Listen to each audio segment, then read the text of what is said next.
El fallecimiento de niños y adolescentes en el Hospital de Niños JM de Los Ríos a la espera de un trasplante de órganos vuelve a poner sobre el tapete qué pasa con los trasplantes de órganos en nuestro país. Lo vamos a conversar en nuestro programa Punto a Favor con la doctora Anabela Arminio, asesora médica nefróloga y asesora de la Organización Nacional de Trasplante de Venezuela. Gracias por estos minutos para contrapunto.com. Gracias, Vanessa. Gracias por estar pendiente siempre de estos temas tan duros y que en este momento están en la palestra, como has dicho. Desgraciadamente están en la palestra por una circunstancia absolutamente negativa como es la muerte de nuestros pequeños pacientes. Doctor Arminio, ¿por qué están suspendidos los trasplantes de órganos? A ver, como tú muy bien sabes, porque siempre le has llevado el hilo al asunto, la Organización Nacional de Trasplante llevaba el sistema de procura de órganos hasta el año 2014, cuando el Ejecutivo Nacional le quitó esas competencias que le habían sido conferidas antes, vía Gaceta Oficial, etcétera, para crear una fundación directamente adscrita al ministerio, que era Fundavene, que se encargaría de todo lo relacionado con los trasplantes de órganos. Estamos hablando del año 2014. No hubo una transición, sino hubo más o menos un cambio de actores, y la actividad de trasplante comenzó a decaer. A partir de 2014. Del 14, porque las condiciones hospitalarias ya no daban para mantener programas de trasplante en hospitales públicos. Te digo que desde julio de 2014 no se hace un trasplante en el Hospital Universitario de Caracas. Para el año 2017 las cosas ya se habían ido deteriorando mucho más y en ese momento no había suministro de inmunosupresores de inducción, es decir, los que hacen falta en el momento del trasplante para que no haya un rechazo temprano y se pueda asegurar el éxito del trasplante. Entonces, Fundavene, con buen criterio y a la espera de que la falla de inmunosupresores se solucionara, en el corto plazo suspendió el sistema de procura de órganos y tejidos. Desde el año 2017 no hay trasplante de donante cadáver en el país, porque eso lo llevaba Fundavene, que ejercía el spot, pero fue suspendido por eso. Las condiciones no han cambiado, sigue sin haber inmunosupresores de inducción, el suministro de los inmunosupresores de mantenimiento existe, pero tiene ciertas características de que es errático. Unas veces hay unos medicamentos, luego fallan, luego hay otros, luego traen otros de otra marca, X. El suministro de inmunosupresores de mantenimiento sigue siendo como entonces errático, impredecible. Las condiciones hospitalarias, pues, están como están peor que hace varios años, y a todo esto, súmale ahora la pandemia, que tenemos todos los hospitales, centinelas y no centinelas, con pacientes con COVID, porque en algún lado tienen que ser hospitalizados. O sea, tengan o no tengas pruebas, tengas o no tengas el diagnóstico, hay pacientes con patologías que suponemos que son COVID, que tienen que ser hospitalizados. Y tenemos los hospitales llenos de COVID. Entonces tenemos un programa suspendido desde el 2014-2017 y ahora tenemos una pandemia que complica absolutamente todo. Doctor Arminio, por lo que está planteando, entonces no tenemos ni los medicamentos ni la dotación en los hospitales para volver a hacer trasplantes de órganos en este momento. En este momento, la dotación de inmunosupresores es para los inmunosupresores de mantenimiento. En este momento hay fallas. Las fallas suelen ser puntuales, las corrigen, falla un medicamento, corrigen ese, aparece el otro, aparece falla otro. Esa es la historia. Pero en este momento no hay inmunosupresores de mantenimiento y no hay condiciones hospitalarias tampoco, porque los hospitales están llenos de COVID y están deteriorados. ¿Cuántos pacientes están a la espera de un trasplante? Que usted tenga conocimiento o una estimación, doctor Arminio. Mira, un estimado, porque al no poderse ofrecer a los pacientes un trasplante, no es lógico tenerlos haciéndose todos los exámenes que son necesarios para estar en lista de espera, porque eso es en este momento altísimo costo, porque en los hospitales no se pueden hacer. En líneas generales, el 60% de los pacientes en diálisis son candidatos a trasplante. No todo paciente en diálisis debe o puede ser trasplantado. El 60%. Si te quedas con ese número, la idea es más o menos clara. ¿Cuántos aproximadamente, cuántas personas tenemos en diálisis al día de hoy? Mira, los números los maneja el Seguro Social con muchísimo celo. No lo sabemos, dado que al no haber trasplante, los pacientes se represan en diálisis y la única manera de salir de diálisis airosamente es ser trasplantado. Claro. Entonces los pacientes deben permanecer larguísimo tiempo en diálisis con complicaciones porque la enfermedad a medida que pasa el tiempo pues van pasando cosas y a la vez las unidades de diálisis también están teniendo problemas de suministro importantes, aparte de fallas de servicios básicos, electricidad y agua que obviamente son más que esenciales. Pero entonces estamos hablando de unos 3.000 pacientes en diálisis aproximadamente. No. Ponle un número casi cercano a los 10.000. 10.000 pacientes en diálisis, de los cuales 60%, es decir, 6.000, podrían ser trasplantados. Sí, podrían ser candidatos a trasplante. Por supuesto, ese 60% hay que evaluarlo, hay que saber si de verdad es candidato o no es candidato, pero ese es el número que se maneja universalmente. Doctor Arminio, ¿qué pasa con las personas? Hablamos de las personas con enfermedad renal crónica. ¿Qué pasa con ellas en este tiempo en diálisis? ¿Qué sucede con su estado de salud mientras esperan por un trasplante? Mira, Vanessa, un paciente en diálisis puede estar bien si recibe un esquema de diálisis adecuado, regularmente, si se le dan las horas necesarias, con el flujo necesario, con el líquido de diálisis adecuado, y si además recibe medicación para todo el resto de cosas, de comorbilidades que acompañan a la enfermedad renal. Ese paciente debe recibir tratamiento para los problemas de calcio y fósforo que tiene, que por ende a la larga van a repercutir en los huesos. Tenemos que suministrarle medicamentos para mejorar sus cifras de hemoglobina, porque estos pacientes son anémicos, normalmente son hipertensos, hay muchísimos diabéticos, es decir, son pacientes complicados. En la medida que pasa el tiempo en diálisis, si estos requerimientos no son extraordinariamente bien atendidos, pues se comienzan a deteriorar. El deterioro es más notable y más rápido en los niños. Porque en los niños toleran toleran peor el procedimiento de diálisis y además a ellos hay que sacarlos de diálisis temprano porque ellos en diálisis no crecen. Entonces, los niños en diálisis son prioritarios. Uno, porque va a costar más que estén bien. Los adultos cuestan menos que estén bien. Y los niños, si se dejan mucho tiempo en diálisis, no crecen y hacen problemas de calcio, fósforo y de huesos, ni te cuento. Doctor Arminio, ¿todas las personas que están a la espera de un trasplante en este momento en el país están en riesgo de muerte?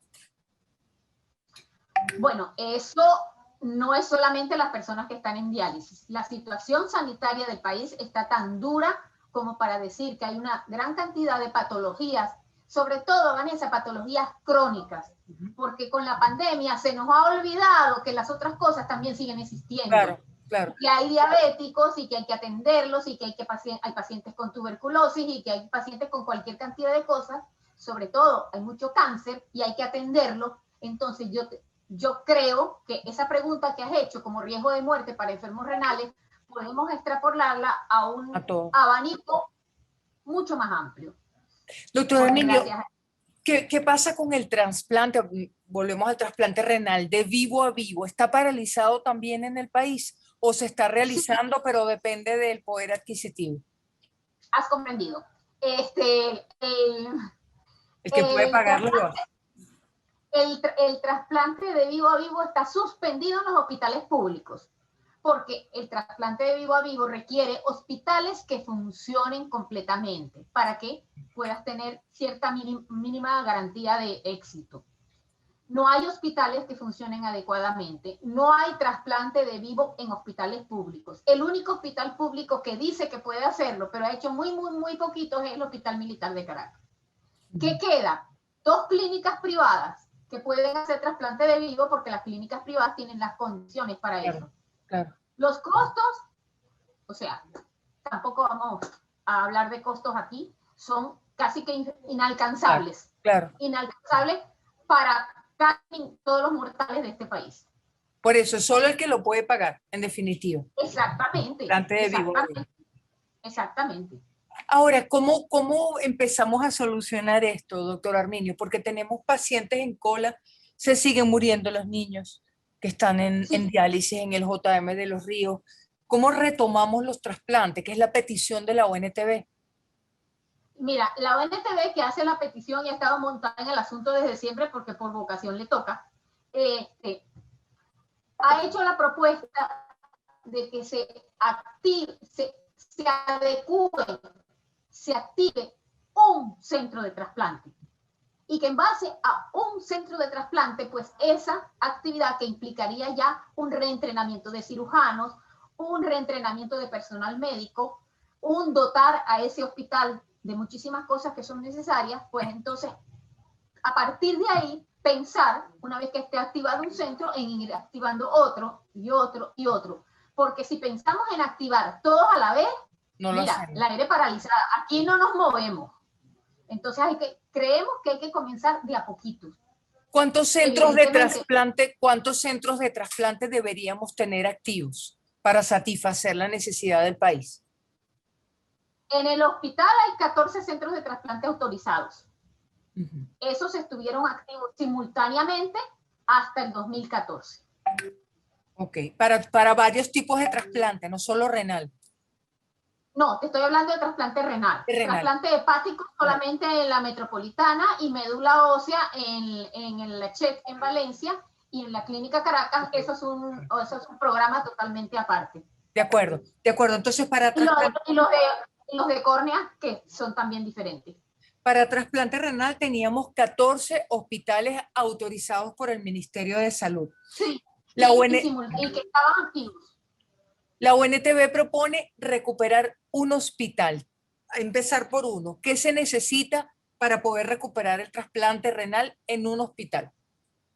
Mira, necesitas servicios del hospital funcionando totalmente. Claro. Necesitas laboratorio, todo. O sea, un centro de trasplante necesita un hospital que funcione. Porque si te pones a decir que necesita laboratorio, que necesita radiología, que necesita cardiología, gastroenterología, neumonología, infecciosas, antibióticos, medicamentos, etcétera, un programa de trasplante necesita un hospital funcionante. Por eso, si pensamos en un centro, significa repotenciar el centro totalmente. Completamente. Y un centro repotenciado permitiría comenzar con el trasplante de donante vivo, que digamos es mejor planificable, no es una operación de emergencia, se puede empezar los riesgos, se puede planificar mejor y es más apto como para una reapertura de programa, porque retomar el programa de trasplante de donante cadáver significa volver a hacer el sistema de procura de órganos y tejidos. Se necesitaría, para tener ese hospital a punto, entonces, todos los servicios y al menos 2 quirófanos solamente para trasplante.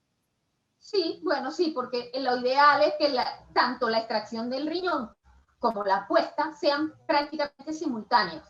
Claro. Digamos, es importante, más no sería una condición absolutamente limitante, pero sí es importante tener disponibilidad de terapia intensiva, tener disponibilidad, o sea, de todo lo demás. Claro. ¿Qué hospital ve usted en condiciones de retomar este hospital modelo que propone la ONTV? ¿Cuál podría ser? Mira, eso hay que evaluarlo con mucho cuidado. No te podría decir ahorita, porque acuérdate que estamos coronavirus mediante. Claro. Entonces, todos los hospitales con el apelativo que quieras, con el nombre que quieras, están con coronavirus. Aquí, ahorita, en este momento, tendríamos que barrer de coronavirus algún hospital para, a partir de ahí, evaluar condiciones y ver cómo se podría repotenciar. Pero la pandemia complica todo. Claro, debería ser un hospital en el que no se atienda a personas con COVID-19. Sí, y debería ser así porque la experiencia en este año y medio ha demostrado que eso de que los pacientes no están en contacto con el personal que no está contaminado, con los pacientes no contaminados, eso es complicadísimo. Eso es complicadísimo y el venezolano no se caracteriza por obedecer órdenes, y si le dicen no pases por ahí porque ahí hay coronavirus, o sea, la adrenalina millón y pasan por ahí. Entonces, es complicado. Yo creo que hay que borrar un hospital de coronavirus y globalmente, y a partir de ahí evaluar cómo se pudiera hacer. ¿De dónde saldrían los recursos para la recuperación de un hospital que se convierta en el centro de trasplante? Tiene que ser del Ejecutivo Nacional. No hay manera de que lo asuma, primero por obligación, porque el Ejecutivo es el que debe cumplir el mandato de la Constitución, que es el derecho a la vida y el derecho a la salud. Digamos, por obligación legal y moral tiene que ser el Ejecutivo Nacional, y de otra manera no hay disponibilidad de esa ingente cantidad de recursos para ningún otro ente. Si no cooperación internacional, cooperación Cruz Roja por otra vía. Lo que quieras de cooperación, pero eso le corresponde asumirlo, no a ONG ni a entes privados. Es obligación del Ejecutivo, por lo menos tiene que ser el motor del asunto. ¿De qué dependería esto? ¿De la decisión del Ejecutivo? Mira, primero voluntad política. Voluntad política. Voluntad política. Después buscamos los reales.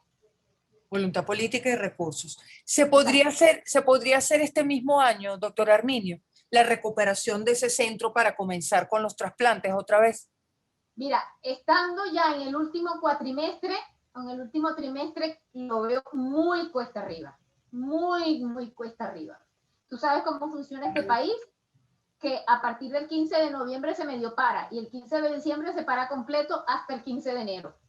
Entonces, entendiendo el país como está, y esto de la semana flexible y semana radical, y que unas cosas trabajan y otras no, yo lo vería bien complicado.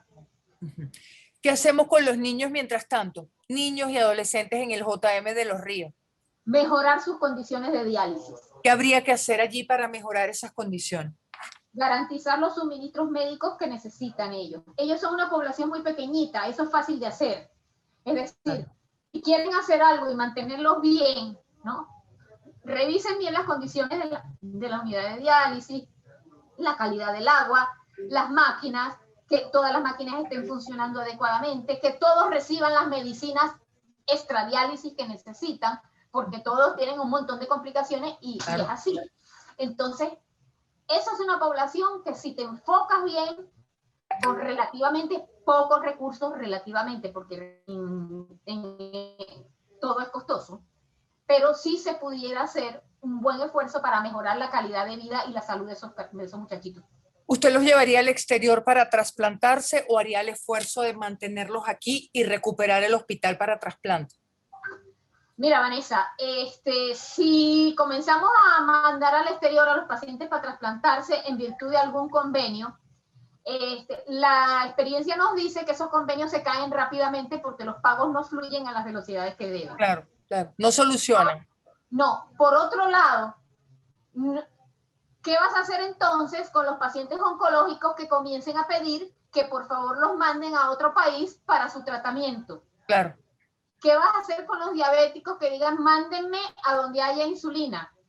Es decir, no puedes, tú no puedes vaciar un país, sacarlo para afuera para que resuelvan todos los rollos afuera porque no eres capaz de resolverlos adentro. Hay que resolver adentro y hay que trabajar adentro. Lo demás es una utopía que durará 1 o 2 meses, se beneficiarán unos poquitos pacientes y el resto seguirá estando en penuria. Y sobre todo no es ético, Vanessa, porque tú no puedes dar una solución de ese tipo para una patología cuando otras patologías igualmente importantes también están esperando las mismas penurias. Hay que resolver aquí.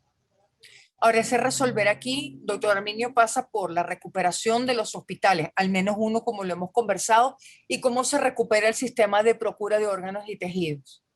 Bueno, ahí habría que reentrenar y seguir y formar de nuevo personal que vaya a ejercer las funciones de detección de posibles donantes, mantenimiento de donantes, reentrenar y buscar nuevos cirujanos extractores, que son los que sacan los órganos, porque la pandemia también le ha pegado muy duro al grupo médico que ha trabajado en trasplante. O sea, hay centros de trasplante que han perdido cirujanos, urólogos y nefrólogos por la pandemia, por el coronavirus. Entonces, si además de diáspora no tenemos recursos y tenemos también el coronavirus al acecho, pues entonces verás que la cosa se nos va complicando. Pero para la procura de órganos hay que reformar al personal, volverlo a formar. Ok. Y claro, tienes que dotar entonces, la historia no para ahí. Los hospitales deberían tener unidades de terapia y servicios de emergencia adecuados donde se puedan detectar y mantener donantes, etcétera, porque como estamos ahora no se puede. Claro, eso implicaría tener, volvemos a lo mismo, todas las áreas operativas del hospital. En lo inmediato, y con esto finalizamos la conversación, doctor Arminio, en lo inmediato, ¿qué medidas tomaría usted? Mejorar las condiciones de las personas en diálisis, sería la primera. Sí, porque aunque quisiéramos trabajar rapidísimo, la realidad es que no puede ser tan rapidísimo. Claro. Pero lo que sí se puede hacer rapidísimo es enfocarse en la calidad de la diálisis y en el suministro de medicamentos para que los pacientes en diálisis estén lo mejor posible. ¿Ok? Ok. Eso sí es más inmediato, es más barato, entre comillas, porque barato no hay nada. No, claro. Pero bueno, eso hay que hacerlo. Doctor Arminio, muchísimas gracias. Gracias por acompañarnos. Bueno, Vanessa, gracias a ti. Por la información. Estamos pendientes. Muchas gracias. Hasta luego. Gracias. Chao.